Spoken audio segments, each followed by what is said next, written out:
Hello दोस्तों, welcome back to Sindhi रसोई। दोस्तों, आज आप सबके लिए लेके आई हूँ सिंधी लड्डुओं की रेसिपी।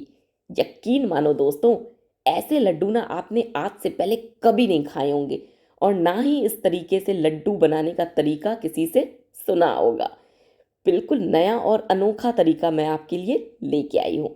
खास बात यह है इन लड्डुओं को बनाने के लिए ना हम गुड़ यूज़ करेंगे, ना चीनी यूज़ करेंगे और ना ही मिश्री। तो आप सोचोगे यार ये यूज़ क्या करने वाली है। वही तो दोस्तों है इस रेसिपी का सीक्रेट, जो मैं आपको बताऊंगी बाद में। तो अगर आप जानना चाहते हो हम लड्डू को किस चीज़ से बनाएंगे तो वीडियो बिना स्किप किए पूरा ज़रूर देखो। यहाँ पे मैंने ले ली है कढ़ाई। इसमें सबसे पहले मैं डालूंगी आधा कप देसी घी। घी को बढ़िया से हमें गर्म करना है, मतलब तेज़ गर्म यहाँ पे हमें घी चाहिए। ये देखो घी बढ़िया से गर्म हो चुका है। अब इसमें मैं आधा कप गोंद फ्राई करूंगी। जो बबूल का खाने वाला गोंद आता है ना, उसे हमें फ्राई करना है। जैसे ही आपका घी बढ़िया गर्म होगा और आप इसमें डालोगे गोंद, वो इस तरीके से मोतियों की तरह खिल जाएगा। और जैसे ही गोंद इस तरीके से मोतियों जैसे खिल जाए ना, तुरंत इसे बाहर निकाल लेना। इसे लाल मत होने देना। ये देखो गोंद बिल्कुल बढ़िया से यहाँ पे हमारा फ्राई हो चुका है।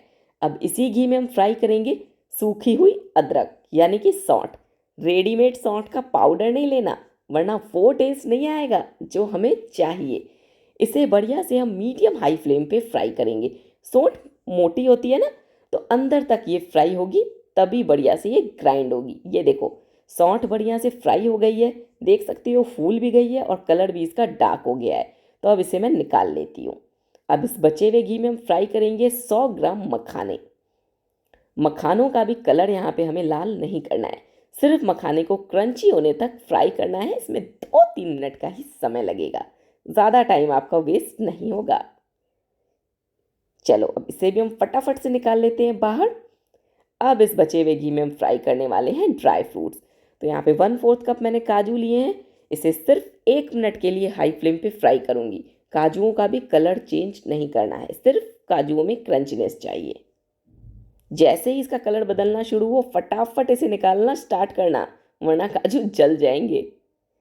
अब इसमें डालूंगी 1/4 कप बादाम। बादाम को भी बढ़िया से क्रंची होने तक फ्राई करूंगी मीडियम हाई फ्लेम पे। मैं किशमिश यूज़ नहीं कर रही, आप चाहो तो किशमिश भी डाल सकते हो, उसे भी इस तरीके से फ्राई करना है। कच्चे ड्राई फ्रूट्स ऐड मत करना अगर लड्डुओं में बढ़िया टेस्ट चाहिए तो। अब इस बचे हुए घी में मैं डालूंगी और आधा कप देसी घी। अब इसे हम बढ़िया से गर्म करेंगे। घी हो चुका है बढ़िया से गर्म, तो इसमें डालूंगी 2 बड़ा चम्मच बेसन। बेसन से लड्डुओं में जो टेस्ट आएगा ना दोस्तों, तो दोस्तों आप सिंधी रसोई को तो डेफिनेटली याद करने ही वाले हो। ये देखो बेसन डाला मैंने घी में और इसे 2 मिनट ही अब मैंने भूना है। तो देख सकते हो घी में कुछ इस तरीके से झाग सी हो गई है। बस इस टाइम पे हम इसमें ऐड करेंगे 250 ग्राम गेहूं का आटा। और यहाँ पे मैंने लड्डू बनाने के लिए कोई मोटा वोटा आटा यूज़ नहीं करा है, रेगुलर गेहूं का आटा लिया है, जिससे हम घर में चपाती बनाते हैं। अब इसे इस तरीके से कंटिन्यूअसली चलाते हुए मीडियम हाई फ्लेम पे गोल्डन कलर आने तक भूनेंगे।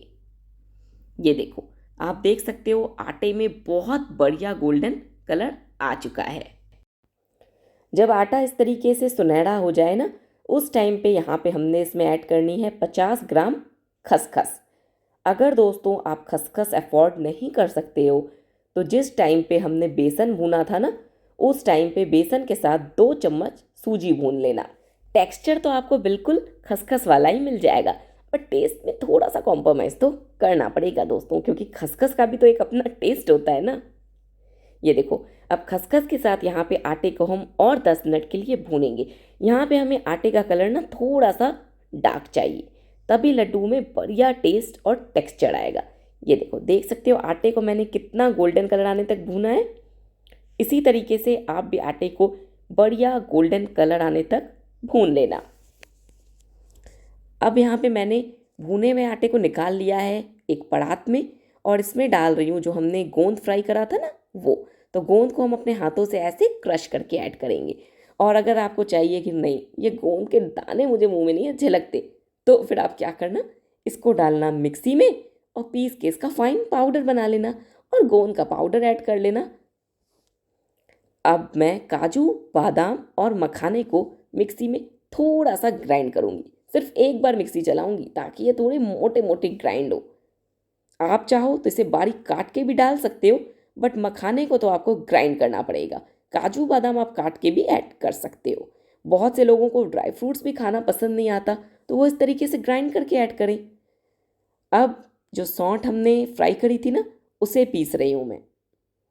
सौंठ को भी मैंने बढ़िया से पीस लिया है, ये देखो इसका फाइन पाउडर बन गया है ना। अब एक बड़ा चम्मच भर के सौंठ का पाउडर ऐड करूँगी लड्डुओं में। सौंठ कभी भी ज़्यादा ना डालें, एक पाव में 1 चम्मच। ज़्यादा डालोगे सौंठ तो लड्डू हो जाएंगे आपके कड़वे। और सौंठ के पाउडर को ना ऐसे छान के ऐड करें ताकि जो इसमें रेशे होते हैं ना, वो बाहर निकल जाएं। और बस अब इसमें डालूंगी 1 बड़ा चम्मच छोटी इलायची का पाउडर। सारी चीज़ें हमने डाल दी हैं, इसे बढ़िया से मिक्स कर लेते हैं। अब आप सोचोगे सारी चीज़ें डाली कहाँ हैं, तब से जो कह रही है मीठा मीठा मीठा, वो कहाँ है? न चीनी डाला, न गुड़ डाली, न मिश्री डाली, तो मिठास कहाँ से आएगी लड्डुओं में? वेट दोस्तों, देखो यहाँ पे चीनी, गुड़ और मिश्री की जगह मैंने यूज़ करी है ये खजूर। जो रेगुलर खजूर मार्केट में मिलते हैं ना, वो मैंने लिए। यहाँ पे मैंने 400 ग्राम खजूर लिए और इसको आधे कप पानी में भिगो दिया। जैसे हम इमली को भिगोते हैं ना चटनी बनाने के लिए, उस तरीके से 2 घंटे पहले मैंने खजूर को भिगो दिया था। और अब इसे इस तरीके से डीसीट करूँगी। फिर इसे डालूंगी चटनी जार में और पीस के इसका फाइन पेस्ट बना लूँगी।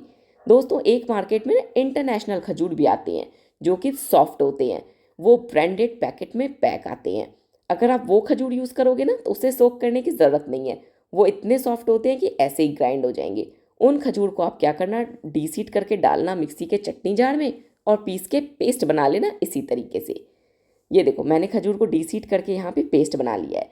अब ये खजूर थोड़े कड़क होते हैं, अगर आप जब ग्राइंड करो ये बढ़िया से पेस्ट में कन्वर्ट ना हो तो आप क्या करोगे, तो आप ऐड करोगे इसमें 2 चम्मच देसी घी। पानी ऐड मत कर देना वरना सारे किए कराए पे पानी फिर जाएगा। इसको ग्राइंड करते टाइम ऐड करना देसी घी और फिर इसे बढ़िया से पेस्ट होने तक ग्राइंड कर लेना। लड्डू को बांधने के लिए वैसे भी हमें घी की ज़रूरत पड़ती, तो हमने इसके साथ ही घी डाल दिया, तो हमारी मेहनत थोड़ी सी कम हो गई। वैसे भी हम घी ऐड करते, तो इससे अच्छा है खजूर को ग्राइंड करते टाइम ही घी डाल दो, दोनों काम एक साथ हो जाएंगे। और हाँ दोस्तों, इन लड्डुओं को ना थोड़े गरम गरम में ही बांधना, तभी आप लड्डू को आसानी से बांध पाओगे। वैसे भी आप गुड़ या चीनी किसी से भी लड्डू बनाओ, बांधना तो उसे थोड़ा गर्म ही पड़ता है, तभी लड्डू आसानी से बाइंड होते हैं। देखो लड्डू कितने बढ़िया बन रहे हैं। क्या कोई बोलेगा इन्हें देख के कि इसे हमने बिना गुड़, बिना चीनी, बिना मिश्री के बनाया है? और खाने के बाद जो लड्डू में टेस्ट आएगा ना, आप गुड़, चीनी, मिश्री तीनों के लड्डू खाना भूल जाओगे और सिर्फ इसी तरीके से अपने घर पे आटे के लड्डू बनाओगे। Super healthy, super tasty, super delicious. और जिन्हें डायबिटीज़ है वो भी आराम से ये लड्डू खा सकते हैं, क्योंकि ना इसमें चीनी है, ना गुड़ है और ना ही है मिश्री। अब बात करते हैं इन्हें स्टोर करने की, तो इसे आप रूम टेम्परेचर पे 2 महीने तक स्टोर कर सकते हो। ये बिल्कुल भी ख़राब नहीं होंगे। तो कैसी लगी है अनोखी रेसिपी? अच्छी है ना?